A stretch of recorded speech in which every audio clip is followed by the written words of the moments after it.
and welcome back to the Citizen channel. Hope you're all staying safe and well, and we continue our look with fanzine memories. Yes, fanzine memories. We'll look at Electric Blue today, the actual baby of a guy called Noel Bailey, who's well known even to this day, certainly well known. And his fanzine offering it would actually morph into another title at a certain stage, but we're going to look at it as Electric Blue today. Please, if you are new to this channel and enjoy it, please push that subscribe button. If you've already subscribed, pass the word if you can. That'd be absolutely brilliant. Push that bell notifications. Also, these vlogs are coming out, and if you can give us a like or a thumbs up, all the guys make an old City fan very, very happily. Yes, so we have looked at King of the Kippax before, so we're looking at Electric Blue today. And in no particular order, just pick one out at random. It's not just, they're always interesting. It's always an interesting time as far as City is concerned anyway. So we're going to look at issue 24 of Electric Blue. It's 5th anniversary special. It's claim to fame, the only City zine to come from Manchester. There you go, that was its catchline. 32 pages at the time for £1. So we're going to have a look at what's inside that. There's no date on the cover, just a number, which doesn't help. So we'll have to look for hints in the articles, won't we? And we do get an idea of when it is, very early doors, mind you. So we'll start at the very beginning. We start, of course, with the editorial. He mentions City are 100 years old. There's a clue. Electric Blue is 5 years old. Well, if you know when that started, it's a clue. And it started in 1989. And of course, Frannie Lee had just taken over. Well, I think the ink was still wet from Peter Swales. So we'll go for around probably February, March 1994 when this was put out onto the streets. Yeah, the editorial itself doesn't take a lot of basking in the glory of the takeover, because on the pitch, obviously, relegation is a big worry, of course, and definite possibility. But apart from the negativity about Swales, which there always was at that stage in these fanzines, well, for years before as well, there's a bit of the fact that he obviously should never be allowed anywhere near the ground, stuff like that. He's still got shares left, of course. He still has shares left, and he'd been made a life president as well. So there's a lot of disdain and a lot of anger about that. But it is generally positive. I say that's only a minor thing. And it sort of would hope that we can stay in the Premiership and allow Frannie and his cohorts, of course, to start to get things right from the season after. And obviously there's mentions of the Kippax and the fact of, was it going to be put on hold, the changing it to seating, etc., etc. He always wanted contributors, Noel. He put a lot of this together himself. I'm not sure if he had a day job at the time, but he worked long and hard. I think these come out every 6 or 7 weeks, something like that. So he used to sort of ask for contributors because he put a lot of this together himself. Next piece to look at is called Points. Yeah, the main point of this article is a discussion on playing England games which away from Wembley, which still goes on to this day. It's amazing how many things in these fanzines we still talk about now, and just obviously updated. He comments about the lily-livered, pathetic way the Manchester City Council fluffed a couple of Olympic bids in the way they went round the world trying to promote, but we never got anywhere near it, of course, until the proposed Commonwealth Games. Let's face it, not many people probably wanted it. That's why we got it. But obviously, he does mention at this. Don't forget, this is 1994. The proposed stadium in Bradford, Manchester, a 65,000 capacity stadium in Bradford, Manchester. Yes, so. Of course, we wouldn't know how that would turn out. So I said some of the stuff in this is quite pathetic from Noel. A worthy journey here, there and everywhere is the next piece, and this has been a regular piece put together by himself, and this was the last piece in the series. As I said, I didn't know I was going to fill these pages for coming issues, but yeah, it's probably a wordy 5 pages, lots of information, and it's basically Noel's thoughts on all the Football League clubs, so he must have probably covered all 92. I'm not too sure if he covered the guys that come and gone, or if he in fact covered all 92, or perhaps he missed some, I'm not too sure. I mean, the final bunch apparently what he called is the most dull and boring. All right, no offence, probably at that stage. Apart from one, because he missed Leicester City somewhere along the line. Although some people might say they were dull and boring, but obviously that was missed from the Midlands bunch for some reason. And what he does just gives a brief history, what they've done, what pots they've won, etc. at that stage. Talks about key games that these clubs have had with City. And he also takes a similar look this issue at Carlisle, Watford, Oxford, Reading, Southend, Gillingham, Northampton, Barnet, Wycombe and Maidstone. And of course, gives us City's record against all those teams. And there's a couple we hadn't met, of course, or 2 or 3 we hadn't met at that stage, the likes of Gillingham and Barnet, but obviously that was to be remedied in the coming years. And his piece on Southend was interesting again, because he did warn that we don't book our ideas up, we possibly have a historic First League meeting very soon. We played them in the Cup. So that was a bit prophetic as well, wasn't it? But thanks to Alan Ball, it would happen within 3 seasons of this magazine being published. Noel shares some of his stuff, and he's one of his passions at the time, which is still going now, fantasy football. I had a quick sojourn of it a couple of years ago, but I found it too time-consuming to do it properly, so I just dropped it. But his Main Road Muddy Marvels were his team. And of course, he went on about there's a sort of programme on BBC Two as well every Friday night about fantasy football. But say it's still popular now. Rubber News is a look at some paper and magazine headlines, including a caption saying Niall Quinn below an image of Ian Wright. Yes, a piece by journalist Ken Lawrence. Obviously an easy mistake to make. They look very alike, of course. Just a Minute talks about minute silences. Yeah, it's interesting. We did the King of the Kippax. Look at that, one of those recently. We talked about it, especially with the Wembley problems with the Liverpool game, etc. And it came up at this, and you always thought they were sort of looked at, and sort of most all minute silences were treated with the actual courtesy they deserve. But obviously, you look back at these old magazines, you realise it's not always so, and it hasn't always been so. And this was for Matt Busby, who died recently. He was surprised that all clubs sanctioned one, so even clubs that Matt Busby wasn't connected with had these minute silences, and they weren't always sort of followed in a nice way either. And of course, we know now we have things like minutes applauses, which are much better to do, because obviously it gets rid of any possibility of the silence being ruined. Of course, we've got things like taking the knee. But as I say, even till this day, it still causes problems. So interesting that there's a sort of feature on that. Worst ever is the worst ever City team, plus some substitutes as well. We could probably come up with a few teams, couldn't we, guys, over the years? But here's a couple of the poor players who made the worst ever City team. Barry Siddle in goal. Oh, what a shame. How did a club, he said, Noel said, with our goalkeeping traditions, end up with Barry?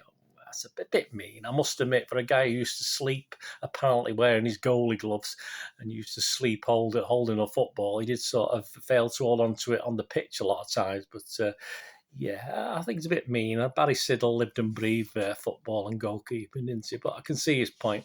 Another one of the guys, of course, was Barry Siltman. Remember Barry Siltman, guys of a certain age who Noel said could sell anything except a dummy, which is fair. But he had great hair, though, didn't he? I did love his haircut. That's one thing for sure. Next feature was Bibby's Balam 11. Bibby's Balam 11. This includes talking about Frannie taking his spot, of course, over the tunnel. If you remember the old main road where he come and sat and with his arms aloft, and obviously took the gratitude of the City fans when he first took over.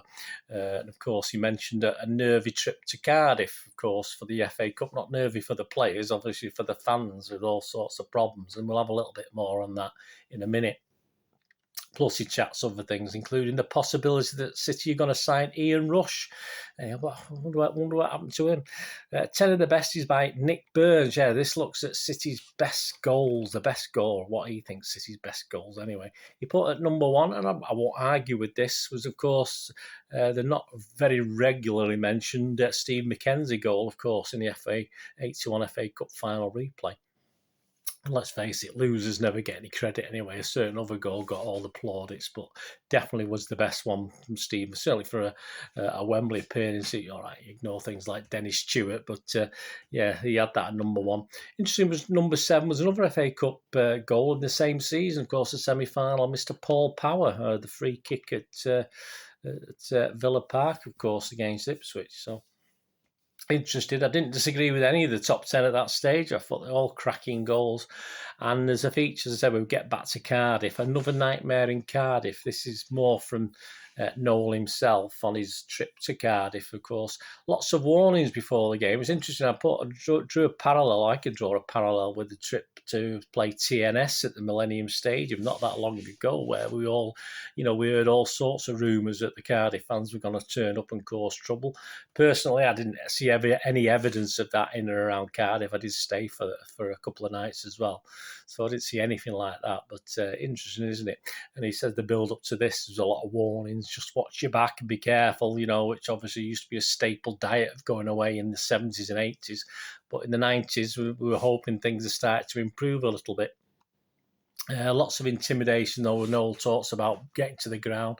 Cardiff fans sort of looking for trouble. A lot of Man City fans, or our City fans, not sort of being baited into it. Although obviously we've seen evidence at places like Wembley, especially the United semi-final all them years ago, of how easy it is. Start mixing in and saying things, and trouble happens. But obviously the City fans were rising above it.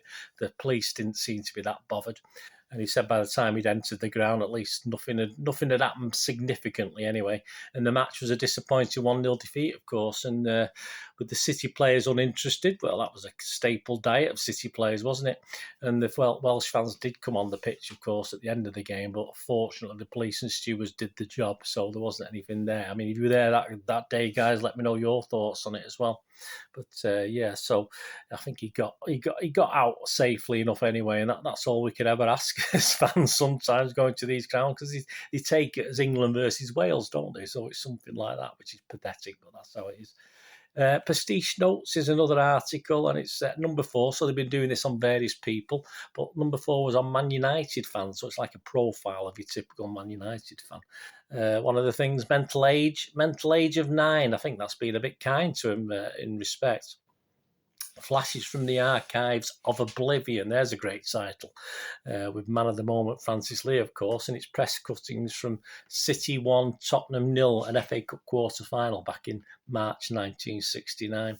Other people's fanzines, that's another feature, does what it says on the tin. Yeah, takes a look at a new City zine called The Fight Back. Do you remember that one, guys? I'm not sure if I've got a copy somewhere, actually. I'll have to try and dig that one up and do a special on it.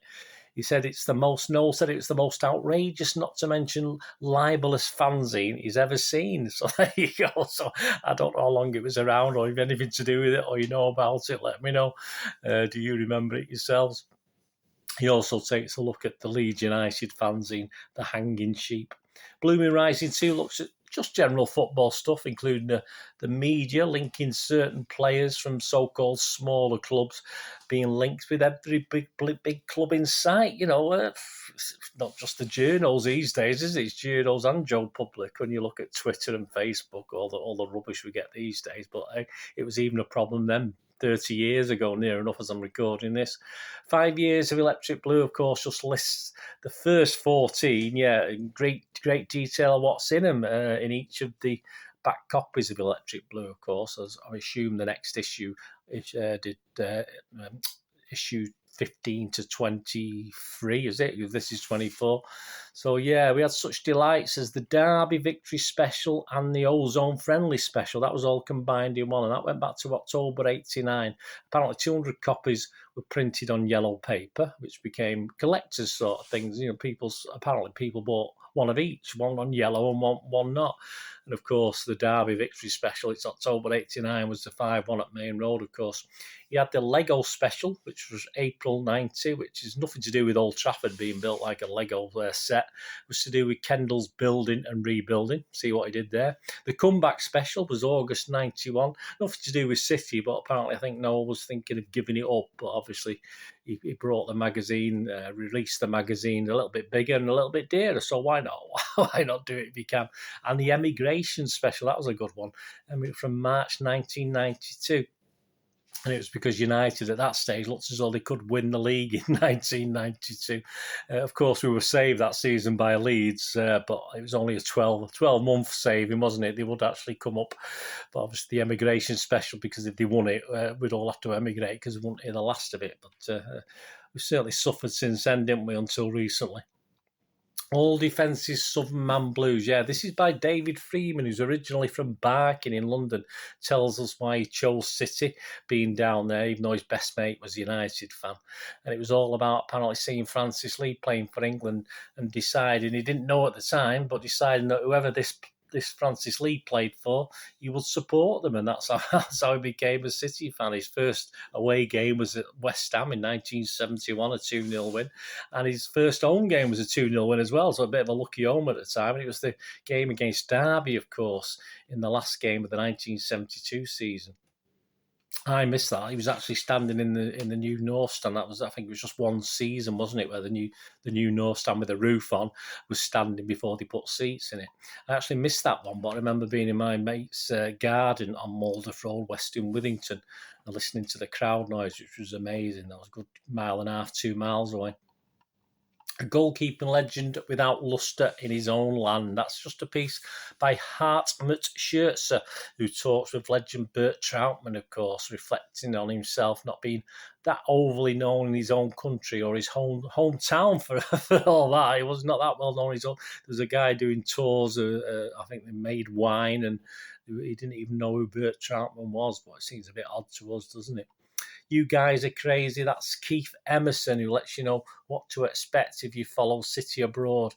So he went on a pre-season tour to Holland in August 1993 and reflects on the time there with approximately another 1,000 City fans in tow as well at the time. Jeff Allman, the man, the pros, the legend. Yeah, this is a piece penned by Andy Finney, and it's about a journo who Andy's very kind about, said he's very, very good, who apparently, though, wrote pieces for various Midlands clubs' matchday programmes, seemingly a fan of their specific team. So he wrote all these articles, very good articles, apparently, but it was as a fan of the team he was doing. It was right, numerous other clubs he used to pen items for. And, of course, what he lacked in loyalty, apparently he made up for with his prose, so that was all well and good. Out of the Blue is, well, yeah, you always got to have a good letters page, haven't you? 3 pages of letters out of the blue. It's things like reactions to problems selling fanzines on the street and overzealous policing. Homemade banners, yes. Someone who made one on the back of a Subbuteo pitch. Shocking lack of respect to a Subbuteo pitch. Ticket office problems, never go away, them, do they? Good, bad stewarding, they never go away. And, of course, rudeness of souvenir shop staff. It's not too bad at the moment, but you have to ask them a lot, don't you, to get things. And comments on the takeover, of course, and the fact that we're still left with Deadwood like Ian Niven, Freddie Pye, Chris Muir, as well as we mentioned before, didn't we? Mr. Swales as life president. Vintage Violence 7 is quite good. It's a great image of Rodney Marsh shaking hands with Asa Hartford and sort of congratulating him on a foul against Chelsea back in October 1974, for which he was sent off. But Rodney Marsh looks very happy about it. Well done, mate. You did very well there. And the Peter Swales A to Z, this is part 2 of that. So obviously it must have been a carry-on from another issue. N to Z, which included Quixotic, Quixotic, a pursuer of lofty or impractical ideas, lofty being the operative word. Swales is so short that he had to use a stepladder to reach puberty. The Umbro stand, here we go, this is a bit cruel but true. I'm all for integration and equal opportunities for the disabled, but asking a blind architect to design the Umbro stand was taking things a little too far. So I can't argue with that. House of Horrors features the United manager's ability and adeptness of buying detestable players, and they still do it to this day. That's still one thing they're very good at.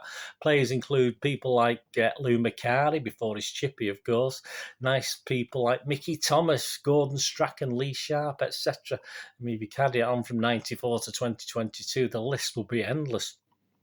He looks at the book Fever Pitch, of course. He checks out this paperback and said he enjoyed it, of course, about the Arsenal fan, isn't it, Fever Pitch. I watched the film. I've never actually read the book, but I did watch Nick Hornby, isn't it?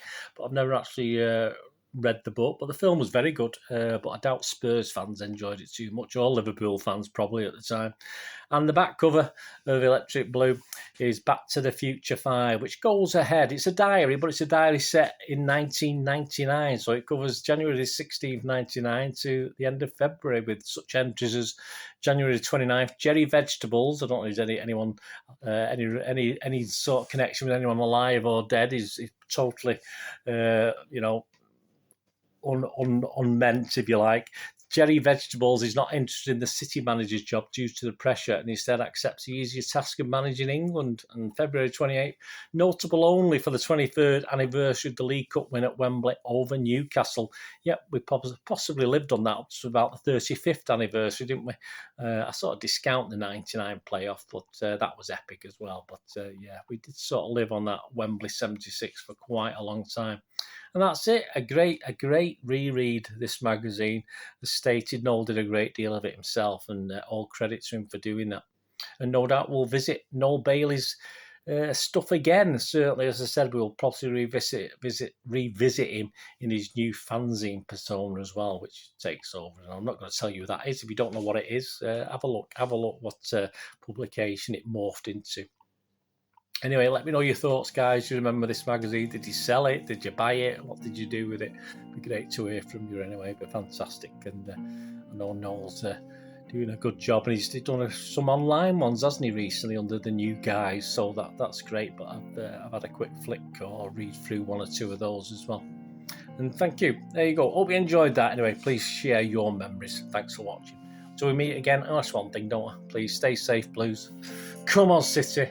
Thanks for watching. Bye for now.